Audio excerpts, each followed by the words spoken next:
Saudara-saudara, mari kita lanjutkan membahas tulisan saya dalam majalah Manager Scope, kolom perspektif ya. Judulnya Nusantara, apa dari Taiji Nusantara, dari kosong kembali ke kosong. Ini seperti nyamuk nih jatuh. Desainernya cukup kreatif nih. Ini kan kembali ke kosong kan. Setelah terbang mana-mana lalu ya kena semprot atau apa itu. Tapi apakah hidup itu berhenti sampai sini? Enggak. Ini hanya menurut hukum kekekalan energi, dia energi itu tidak bisa hilang, hanya berubah bentuk. Lantas kemana dia akan pergi itu ya. Di sini dijelaskan, di sini ada subjudul 025864 dan kembali nol ya.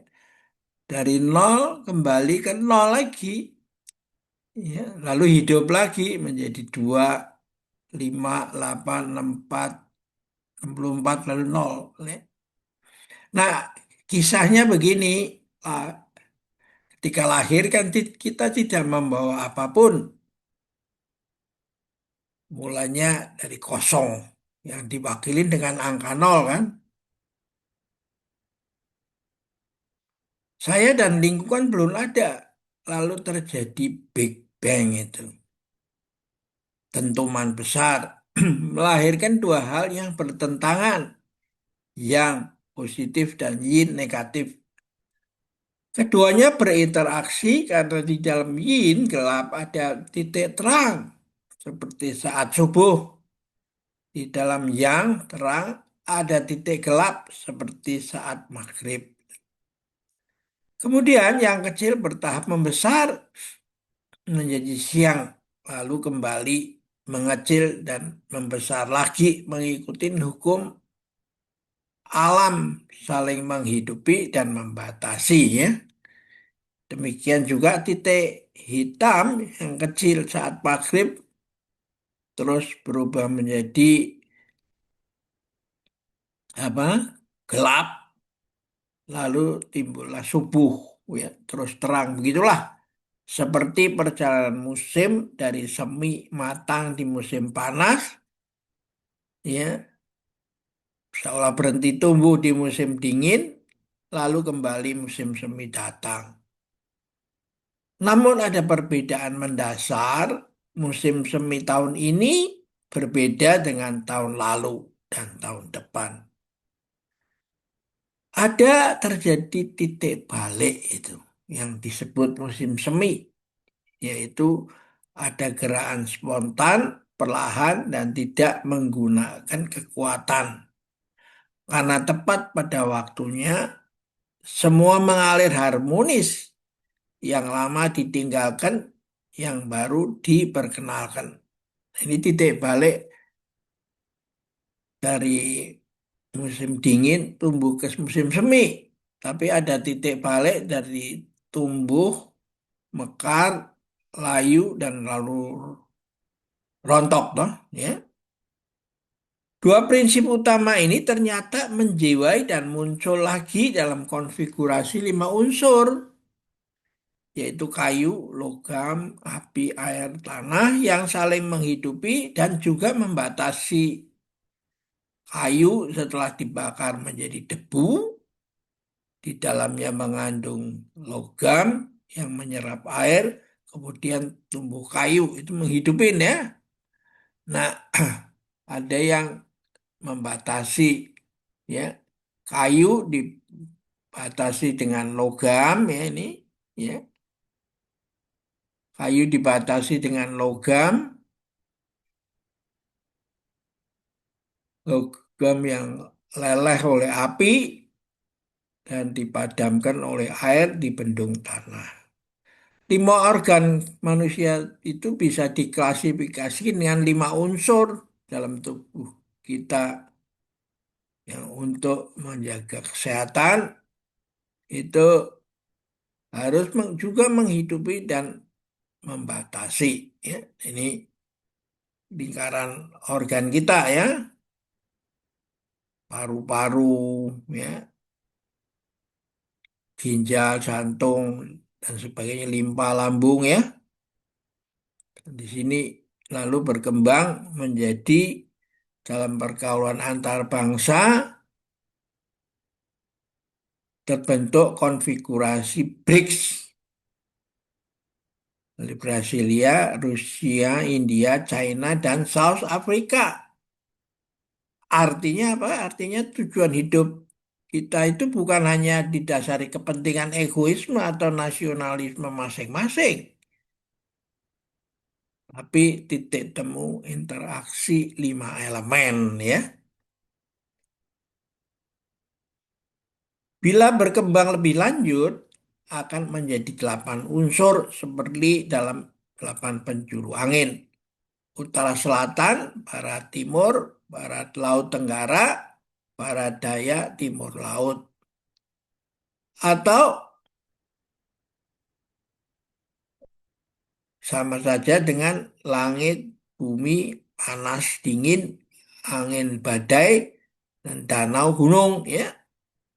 Nah, bila dikaitkan dengan hasta berata, yaitu delapan langkah cara alam mengatur dirinya, menjadi hubungan mengkait antara surya, matahari, candra, kartika, angin, mendung, api, samudra, dan bumi. Nah, bila delapan ini dibuat dua sumbu, sumbu vertikal dan horizontal, akan menghasilkan 64 perubahan ini di sini ya. Ya. Dan 64 perubahan itu ada titik-titik yang penting, yaitu kondisi stagnan itu nomor 12 ya, di mana nomor 12 ini yang ada di atas ya, dan yin ada di bawah. Dan titik bal dan damai ya yang di bawah 11 ya, dan yin di atas ya. Ini 11 ya.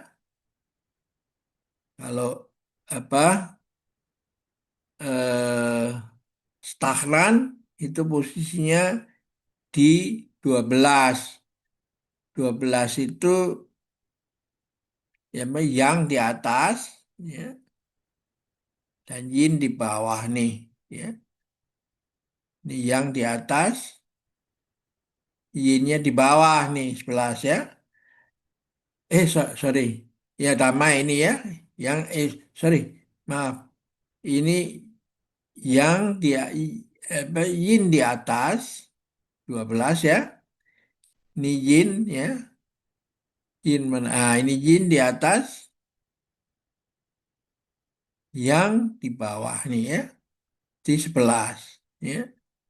Ini terjadi damai ya. Nah, kalau yang di atas, yin yang di bawah, ini 12 terjadi stagnan, stagnan. Nah, titik balik atau musim semi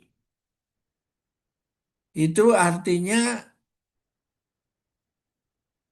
yin di atas, ya,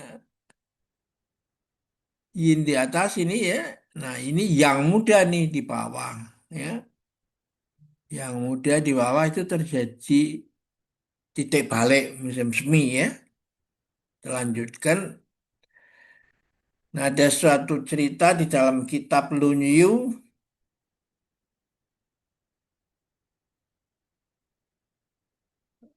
eh, di kitab Konfusius Lunyu dikatakan begini, Pangeran Ai bertanya pada Yuja, seorang penasehat itu, panen tidak baik. Bagaimana sebaiknya? Yujia menjawab, kurangi pajak menjadi 10% Lalu pangeran, aduh 2/10 aja tidak cukup. Bagaimana bisa dikurangi jadi 1/10?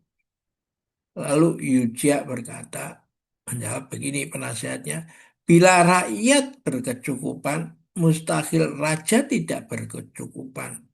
Kalau rakyat tidak berkecukupan, bagaimana raja ingin berkecukupan? Ini menarik karena itulah terjadi damai kan ya. Apa atas dasar inilah maka terjadi damai menurut kitab I Ching ini tentang perubahan ya. Nah, sekarang kalau Anda lanjutkan negara yang mengakui memiliki senjata nuklir ini penduduk dunia ya. Kalau penduduk dunia itu diperkirakan dianggap sebagai 1.000 orang, 10%-nya atau 100 orangnya mempunyai senjata nuklir. Yang paling besar itu urutannya Rusia dengan sekian banyak hulu ledak, Amerika dan lain-lain ya kan? Israel diam-diam tapi orang percaya bahwa dia punya sumber dari apa senjata nuklir toh. Nah, ini diambil dari datanya dari Wikipedia. Nah, selebihnya sebesar 900 orang hanya bisa berdoa. Semoga pemilik nuklir tidak menggunakan senjatanya untuk saling berperang. Karena yang menang jadi arang, yang kalah jadi abu. Semua kalah itu, tidak ada yang menang. Selain memiliki nuklir, nah, mereka juga adalah negara industri yang menggunakan energi dari membakar fosil yang tidak bisa didaur ulang dan limbahnya merusak dunia. Ya toh. Nah, lalu kita merenungkan soal manusia purba setelah berevolusi lama menjadi Homo sapiens, yang artinya manusia cerdas. Apakah masa depannya akan berakhir dengan saling membunuh dengan senjata pemusnah massal? Nah, inilah adalah tantangan peradaban masa depan, yaitu dan repotnya ketika dituntut untuk memperbaiki kerusakan yang dibuat, mereka menolak karena sistem pergantian pemerintah di negaranya yang digembar-gemborkan sebagai demokrasi untuk dunia sana sini supaya ikutin pendapat menjadi sistemnya berubah menjadi demokratis. Mereka juga dibatasi tidak boleh lebih dari 2 kali sehingga semuanya tergantung pada kebijaksanaan pemerintah baru. Jadi terjadi masalah besar dalam hal pergantian pemimpin, baik di tingkat PBB maupun di tingkat pemerintah lokal, ya toh. Ini ya. Lalu ini akan menjadi masalah. Nah, karena itulah mengapa peradaban peralihan kepemimpinan disertai dengan kekerasan. Nah, Anda lihat di buku ini, di gambar ini, di dalam buku The Dancing Leader, Anda lihat bahwa sangat lucu sih. Orang itu memang nggak bisa membedakan antara apa yang disebut kebahagiaan dan kenikmatan itu. Orang mencari kenikmatan ya daripada kebahagiaan. Jadi kebahagiaan menjadi persoalan ini harus diselesaikan dengan ilmu pengetahuan. Nah, kalau enggak Anda akan lihat bahwa yang paling gampang ya jualan narkoba senjata kan, gitu. Yang satu membuat kecanduan, yang satu memerlukan peperangan kan, ya. Karena itu mereka dananya yang terkuras untuk dua ini, toh. Sedangkan lalu untuk apa kebahagiaan sa- sangat kecil di gua apa dipakai pembelajaran di seluruh dunia, ya, lebih baik kenikmatan, ya. Nah, dunia harus belajar ilmu ini, pendidikan, ya, nggak bisa dibiarkan begitu aja. Nah, karena itu repotnya budget pendidikannya menjadi kecil dibandingkan dengan yang lain-lain, ya. Anda bisa lihat di dalam tulisan Dr. Irit Agus yang di dalam buku The Dancing Leader di atas, ya. Nah, karena itulah memang, ya, kita harus melihat bahwa kalau kita mempunyai kepercayaan Sang Pencipta sungguh adil, maka di dalam setiap masalah, ya, seharusnya terbersit di dalamnya solusi obat untuk mengatasi itu, toh. Mereka muncul berpasangan, tapi pen- yang menjadi obat itu, menangkal itu harus dicari oleh manusia sendiri, bukan minta selalu campur tangan langsung dari Sang Pencipta. Karena manusia yang malas berpikir dan bergerak, dia lebih mengutamakan minta pada pedang langit supaya turun tangan, memohon dan berdoa tanpa berbuat apa-apa, daripada mengandalkan golok pemburu naga, ego, ya, kemalasan apa segala itu, nggak malas berpikir, malas bergerak apa segala, ya, akhirnya gak beres kan. Nah, kalau begitu, lalu kalau Anda menggunakan pendekatan golok pembunuh naga, ya, ujungnya adalah setiap tantangan itu dianggap sebagai peluang untuk menemukan sesuatu yang lebih besar, gitu. Nah, itu di dalam menulis kosakata apa, WIG, krisis, yang terdiri atas orang berdiri di satu tempat dan di mana di atasnya ada petir, di bawahnya ada ular berbisa. Kamu kan, kita jadi susah kan? Tapi di sebelahnya ada sesuatu yang besar ditutup oleh tirai dan ada kuncinya. Jadi kalau menghadapi krisis itu berarti di dalamnya ada peluang. Kalau ditemukan apa, kuncinya tuh. Nah, itulah sebabnya mengapa Lao Tzu mengatakan itu harus dilatih dengan cara setiap hari satu langkah. Meskipun perjalanan masih ribuan kilometer. Ikhtiar, gitu. Nanti itu dikatakan di kitab yang suci yang lain, Tuhan tidak akan merubah nasib seseorang kalau orang itu tidak mau merubah nasibnya sendiri, ya. Ini ada kesamaan itu atau substansi yang sama, generik yang sama, ya. Nah, ini loh, kita selalu di mana-mana perbedaan etnis dan agama, strip kepercayaan selalu menjadi sumber konflik itu. Mau dikasih penyelesaian dengan ilmu pengetahuan ditolak. Mau diisi dengan apa, wisdom, ditolak. Karena letaknya pada perbedaan etnis dan agama ini. Selalu utak-utak di situ, dan ketika dikasih solusi mereka menolak. Ya, merasa paling berkuasa kan, paling apa, sah untuk mendapat otoritas untuk menyelesaikan masalah itu toh. Karena itu kita repot, ya.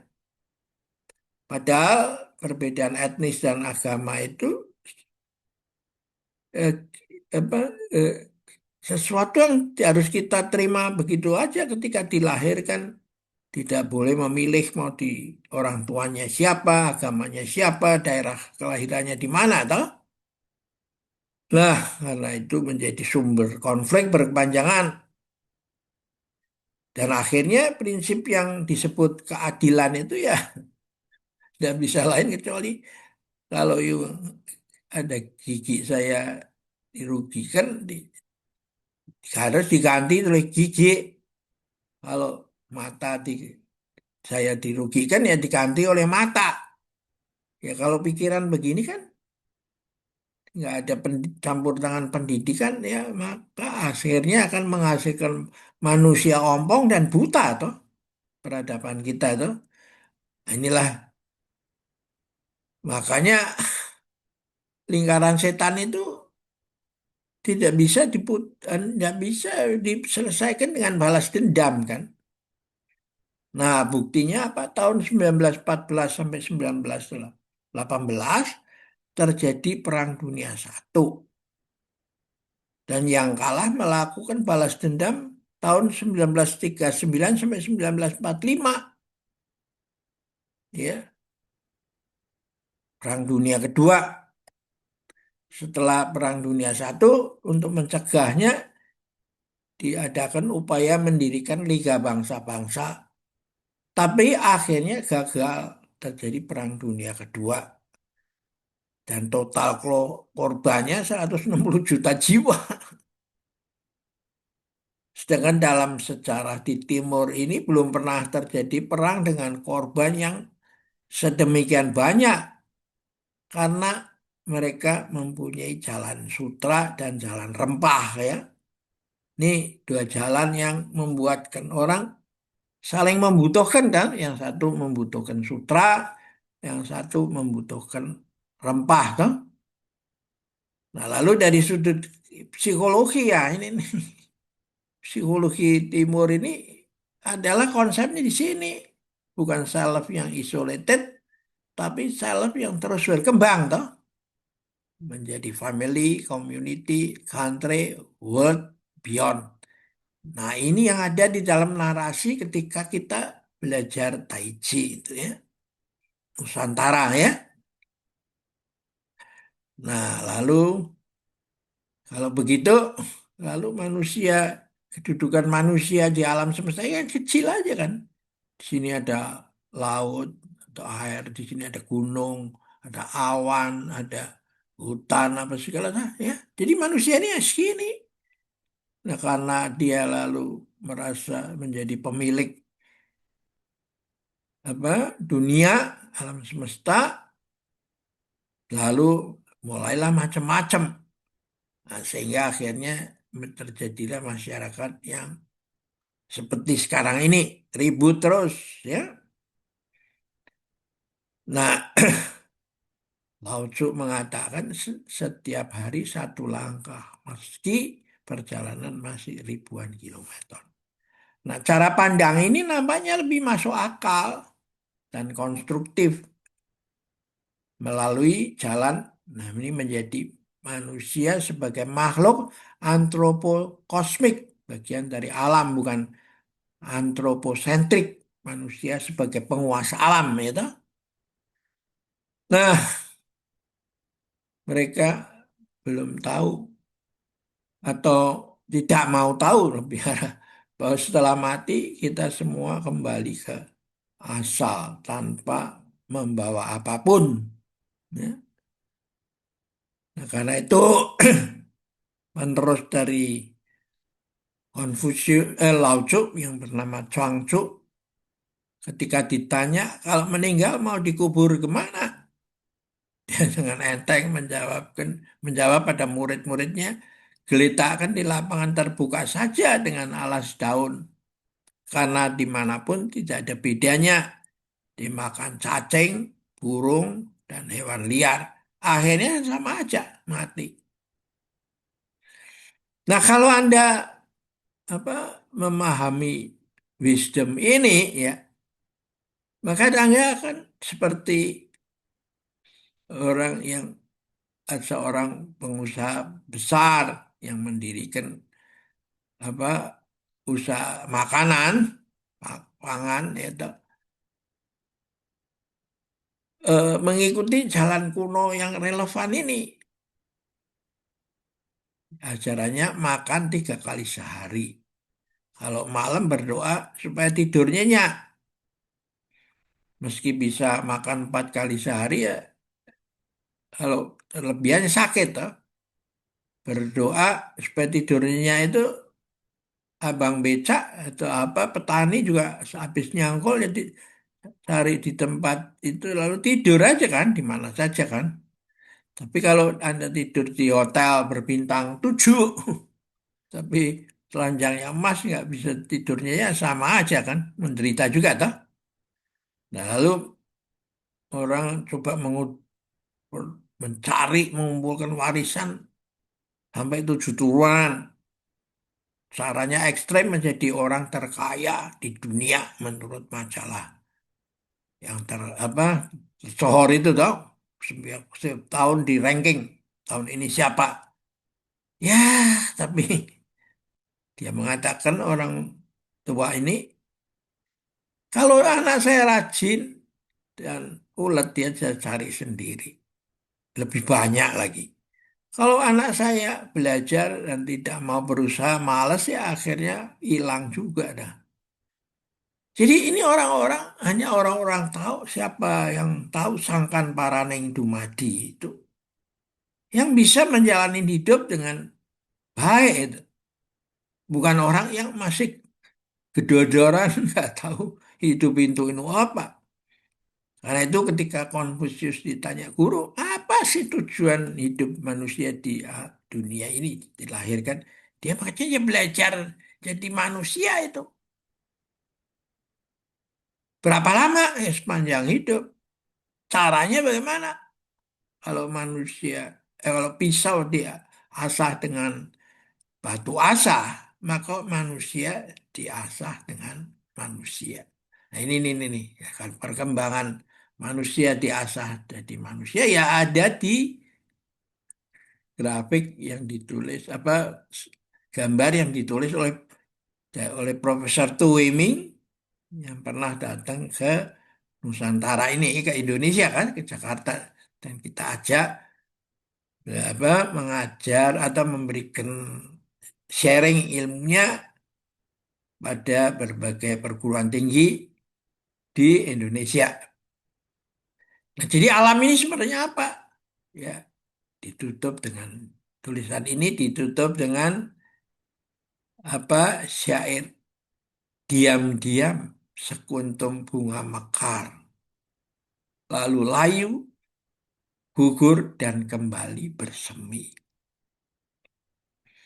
Inilah bahasa ilahi seluruh alam semesta. Ada yang menyebutnya ikro, bacalah, gitu. Inilah ilmu pengetahuan.